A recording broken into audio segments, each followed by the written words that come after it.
Hello there, my name is Alexander McKay. I was born in Whitletts, back then a mining village a couple of miles from here.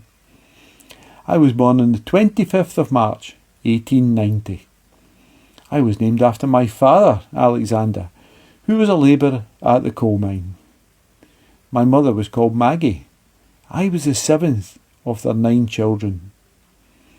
I went to school in Whitletts, and when I left I went straight to work at the pits. The war started in August 1914, and by October I had joined up, enlisting in the Argyll and Sutherland Highlanders. We went down to England for training at Bristol and Sutton Benny.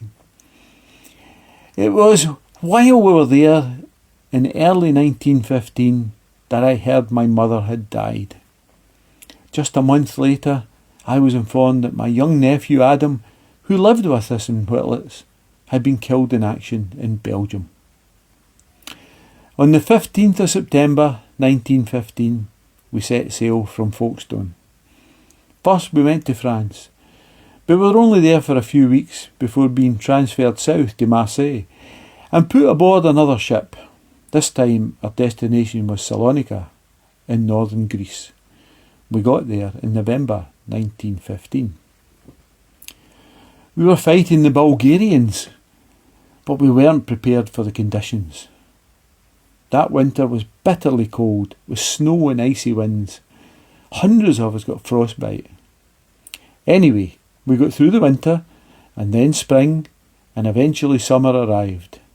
Now with the opposite problem, it was too hot.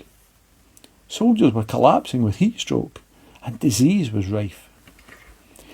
On the 11th of October 1916, I came down with malaria, and I was eventually transferred to hospital in Malta. I was so ill that it took me till March 1917 to recover, and I rejoined the boys in Salonika. I'd been sent back far too soon, and within 3 weeks I was back in hospital for another 5 months. We got through the winter of 1917, and we made almost no progress at all in the first 6 months of 1918, with the Bulgarians facing us in their trenches. In September, the Greek army joined us, and an attack was launched to capture the town of Doiran. On the 19th of September, I was killed in action. I was 28 years old. My body was never found. My name is inscribed in the Doiran Monument and on the Dalmilling War Memorial.